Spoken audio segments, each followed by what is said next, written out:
Hi friends, I am Dr. Suja, signing on to Engineering Thermodynamics of second year mechanical engineering students, and now we have been dealing with the third unit of steam and its properties.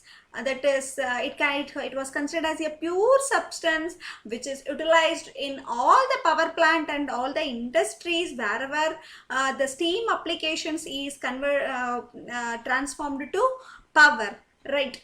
We have discussed in last 7 videos of third unit and covered so many topics like how steam is formed, what are all the various processes involved in steam formation, how the quality and the dryness of the steam is based on depending on the various factors like pressure, temperature, saturation pressure, saturation temperature, and other concepts like critical point, triple point, various regions, PV, vapor dome, and very important thing is how to get the that is heat, whether it is sensible heat or latent heat, which can be sensed or it could not be sensed, and how the phase transformation is being made at constant pressure and temperature. So many things, right. Now I am entering into the 8th video for the same third unit, and it covers HS diagram and its significance. In the last video, TS diagram and its significance, we have drawn the same steam forming processes in TS coordinates. Okay, temperature versus entropy. Now we are going to discuss about the same ice forming, the steam forming processes from the ice in HS coordinate. What is the difference between TS diagram and HS diagram is, in TS diagram only temperature and entropy will be present and constant isobars, that is constant pressure lines would be presenting. But in the HS diagram you will wonder that it consists of many state properties. Independent properties would be presented in a single chart. About 7 independent properties were presented in a single chart. Thus this HS diagram is also called Mollier chart. Okay, you would have heard this name in the syllabus, Mollier chart, right. So now we are going to discuss about how this HS diagram is being drawn and what are all the various property lines present in the diagram. Okay. Oh, welcome. This is HS diagram or Mollier diagram for a pure substance.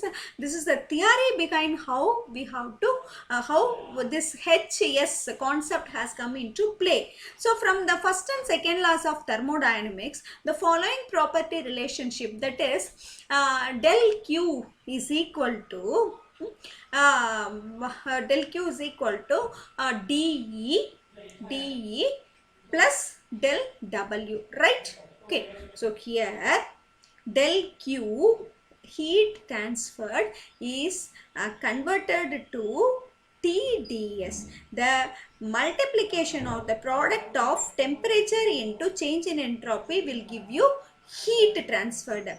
dH is nothing but the property of energy U plus flow work PV. Here whenever steam is present, you know very well, flow work or flow energy will come into play. So U plus PV has given you dH minus VdP plus PdV is the displacement work for closed system, and if it is for open system, del W work done is equal to minus integration of VdP, which I told you in the first unit itself. So here the equation is del Q is equal to dE plus del W, has replaced with the new terms, and then here since what here, no, minus VDP term will become 0 for what to tell, reversible adiabatic process. And then so that here at constant pressure process, minus VDP will become 0. So dH is equal to TdS, and thus dH by ds will give you, at constant pressure, will give you the temperature. So this is the basic concept. This is the basic concept behind HS existence. Okay, so for the, in this equation, for pressure is equal to constant, dP will become 0, this term will become 0, dH is equal to TdS, so T equal to dH by ds. Okay, dou H by dou S at constant pressure will give you the temperature measurement. This equation forms the basis of the HS diagram for a pure substance. Also it is called molar diagram. Okay, the slope of an isobar. Okay, isobar means constant pressure lines on the HS coordinate is equal to absolute saturation temperature. That is, absolute temperature means it is should be presented in Kelvin or Rankine. So T saturation plus 273 at that pressure. If the temperature remains constant, the slope will remain constant. If the temperature increases, the slope also will increase. So this is the concept which already I have explained you in the TS diagram. Then later I will come to HS diagram. Okay, so this is the diagram which I shown you during the video in TS coordinate itself. Here you can able to see during the increase of temperature when the substance is taking the sensible heat, you can able to sense the increase in temperature from minus 10 degrees Celsius to 0 degrees Celsius in the process of 1 to 2. So slope is increasing. Again, during the phase transformation from ice to liquid, ice to water, but in the process of 2 to 3, it takes place at constant pressure and constant temperature, and thus the in the T coordinate it is shown in the straight horizontal line which has no slope. Okay, so again here sensible heat, again latent heat, again sensible heat, right? This I have already explained you. So here also the same thing, isobars on HS plot. So that from this TS plot, now we are converting it to HS plot. Okay, transforming those same data in HS plot, so that here 1 to 2 increasing slope, here 1 to 2 increasing slope, here 2 to 3 slope is constant. Okay, so here 2 to 3 is horizontal line, here increasing slope, here increasing slope. Okay, here increasing slope, like that. So in TS diagram, however you get that constant temperature lines and increasing temperature lines, like that here also in H you will be getting the slope differences according to the various reaction taken place, right? So this is the HS plot where the isobars is shown for the various reactions from ice transformed to superheated steam, and this is for 1 atmosphere, and another next is for higher pressures. Okay. Chart with thermodynamic properties, other properties, what are all the various properties have been entered or allowed in the chart, that we will see now. The presentation of the properties of substances in the form of the chart has certain obvious advantages. You know very well, if all the properties are met together or made to shown in a single chart, means you will feel much easier for especially for knowing the properties and solving the problems. So this is the chart which clearly tells about all the 7 properties together. The manner of variation of properties is clearly demonstrated in the chart, and there is no problem of interpolation.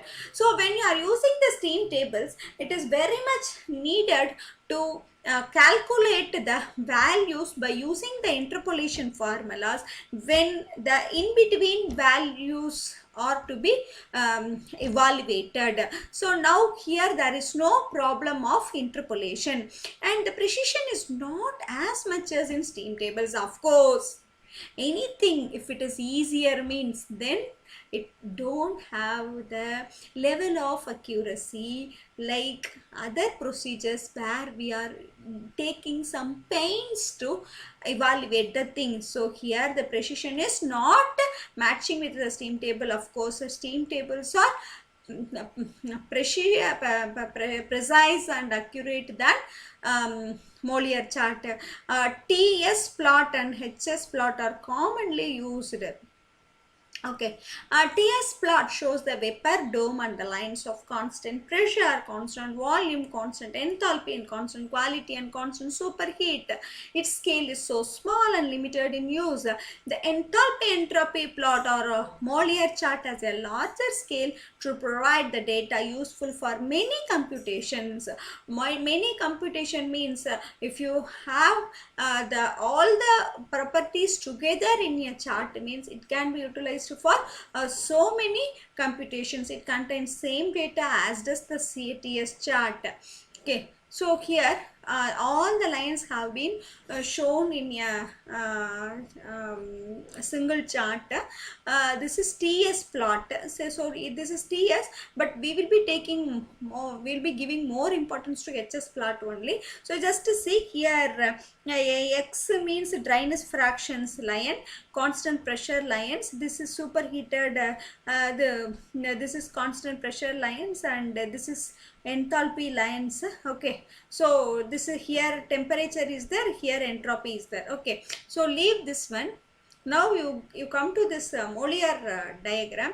Why in the introduction also I told TS diagram means usually in your UG level we will be using TS diagram only to find out the heat transferred by finding the change in entropy only. Okay, we will not use the TS diagram as HS diagram. So you please concentrate here.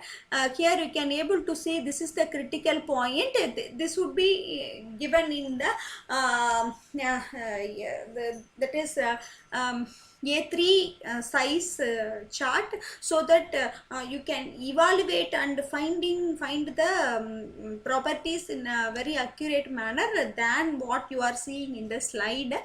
So here constant temperature lines, constant pressure lines, and then dryness fraction lines, H, S, and then in the side you will be given that sensible heat, everything would be given. Okay, so when we are solving the problem, you have your Moliere chart so that it would be easy for us. Then very interesting and two more concepts have left in the theory behind the properties of pure substances like water. Here superheated steam and subcooled liquid. Okay, so superheated steam, you know very well what is superheated steam. The steam which is available in the right side of the dome, superheated vapor, right? That is after it has been converted into the saturated gas, saturated vapor, again further its temperature is increased means then it is called superheated steam. That is how we will be heating, get to the superheated steam is the dry saturated steam would be heated further by continuous supply of heat so that its temperature would be increasing at a constant pressure. Temperature will be increasing at a constant pressure. So if its temperature is corresponding to the saturation temperature for the given pressure, if its temperature is higher than the saturation temperature, then it is called superheated steam. Okay, so let me continue this in the next video. So our subcooled means, subcooled liquid means it is nothing but for the given pressure, if the temperature of the liquid is lesser than the saturation temperature, then it is called subcooled liquid. Here you can see its temperature should be, that is a given temperature, its saturation temperature should be here, but if its temperature is 0.2,